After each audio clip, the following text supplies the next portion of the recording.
Assalamualaikum warahmatullahi wabarakatuh. Terima kasih sudah klik video ini, teman-teman. Kita akan bahas dari permainan Tata Steel Chess India di hari kedua, teman-teman. Dan saya akan bahas game dari Nodirbek Abdusattorov melawan Narayanan Sunidutlina, teman-teman. Ini adalah pemain dengan rating paling rendah, tapi juga disebut sebagai kuda hitam karena dari hari pertama dia berhasil remis melawan Wesley So dan Arjun Erigaisi dan berhasil menang melawan Vincent Keimer.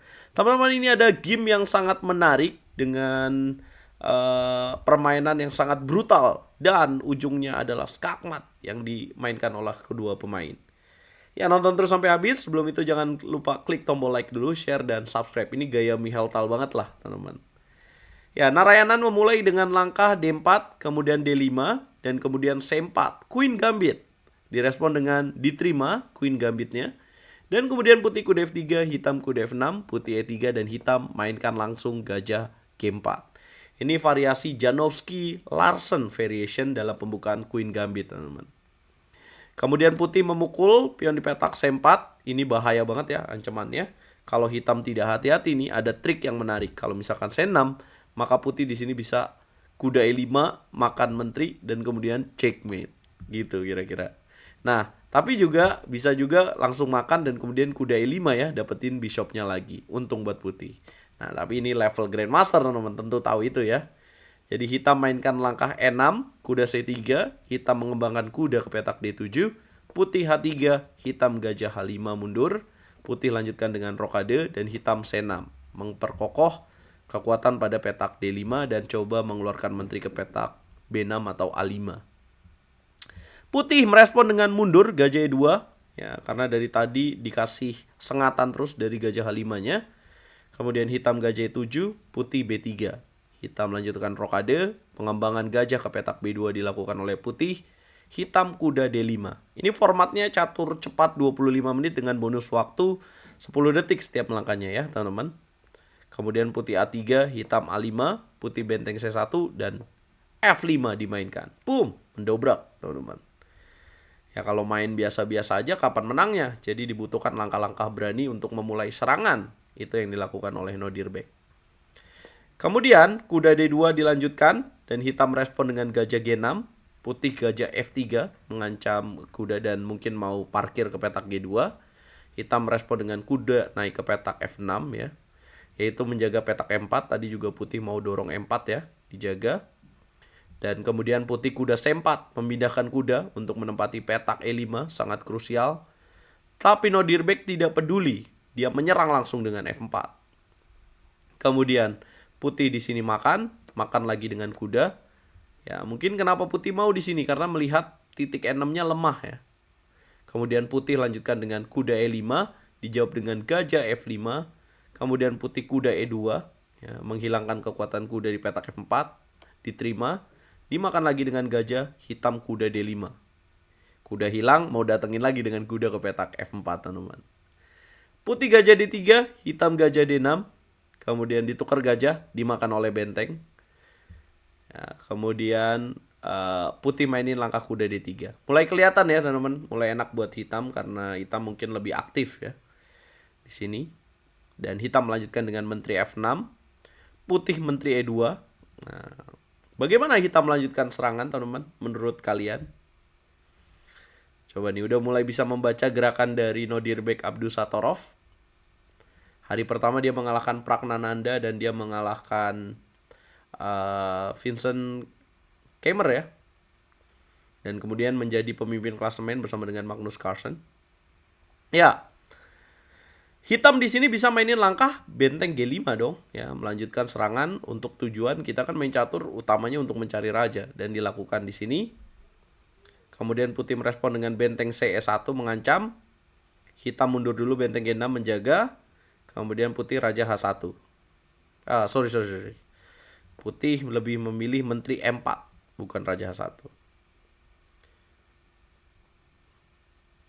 Ya, menteri M4 tujuannya untuk centralization dan juga mengontrol pion G2 juga ya. Juga mengontrol ide kemungkinan dari hitam untuk menukar kuda di petak F4 nanti bakal bahaya banget. Menterinya bisa ancam checkmate. Jadi menteri M4. Benteng F8, raja H1, kemudian menteri E7. Ya, diam-diam mengancam. jalan A4, langkah salah. Harusnya ada langkah yang lebih bagus di sini, yaitu dengan jalan gajah ke petak C1. Ya, kemudian A4 dimainkan, dan kemudian hitam di sini kuda ke petak F4. Nah, hitam ternyata menteri 7 tadi selain untuk ngancem juga mau tukar kudanya biar nggak tukar menteri. Kemudian makan lagi, ya salah dari putih menerima pertukaran. Harusnya di sini ya putih bingung juga sih ya. Masalahnya kalau kuda E5 di sini bakal dimakan juga ya. Dan juga di sini ada ancaman pada petak G2. Jadi mau nggak mau ya nerima. Makan, kalau dimakan lagi dengan gajah enak buat putih, dia makan pakai benteng tentu saja. Kemudian menteri E3.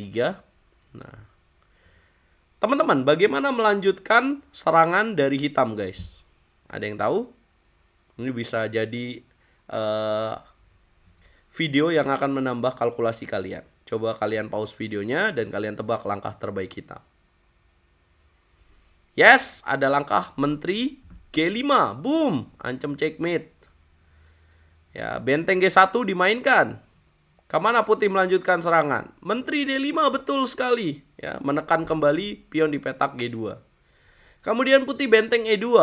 Kira-kira bagaimana hitam melanjutkan serangan? Dan kenapa evolution bar-nya turun? Berarti ada langkah yang bagus nih di sini.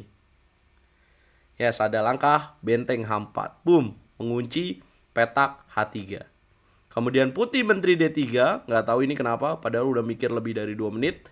Dan bagaimana hitam memenangkan pertandingan, teman-teman? Boom! Sacrifice the rook, teman-teman. Yang kalau dimakan pakai pion, maka checkmate karena ada menteri yang memberikan pin, gak bisa makan. Kalaupun menteri yang makan benteng, rugi menteri ditukar dengan satu benteng dan checkmate-nya tidak bisa hindari ya, teman-teman ya. Kalau misalkan gajah G3 makan lagi tetap aja checkmate. Nah, ada nggak jawaban yang harusnya lebih baik yang dilakukan oleh putih?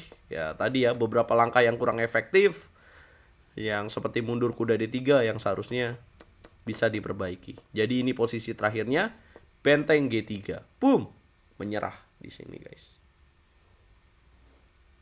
Oke, saya coba ingin ajak teman-teman mundur sedikit ke belakang. Bagaimana kalau misalkan pada saat menteri G5, G3 dimainkan?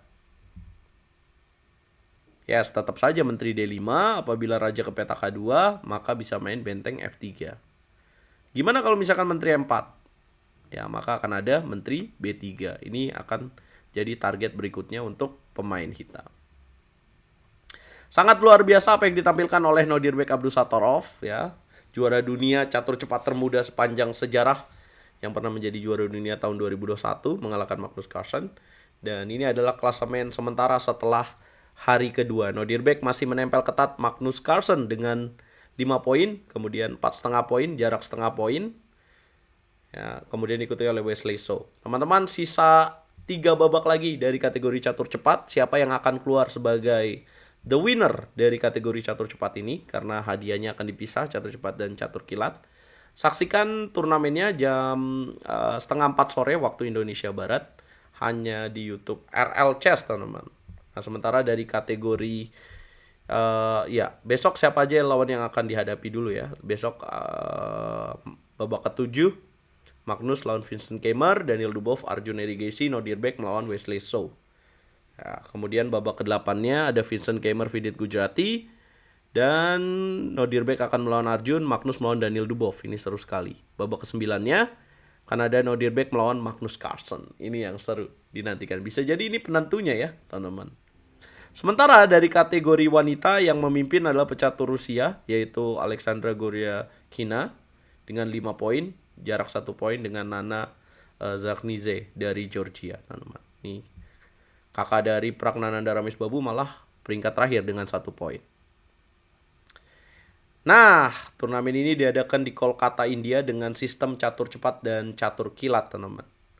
Apakah Magnus Carlsen yang akan jadi juaranya atau Nodirbek Abdusattorov atau ada kejutan lain nih? Coba berikan prediksi kalian. Jangan lupa bantu video ini berkembang dengan cara like, share, komen, dan subscribe. Dan jangan di skip iklannya. Follow sosial media RL Chess yang lain. Kalau mau apresiasi, aku ada milestone di sini. Silahkan tinggal klik link yang ada di kolom komentar.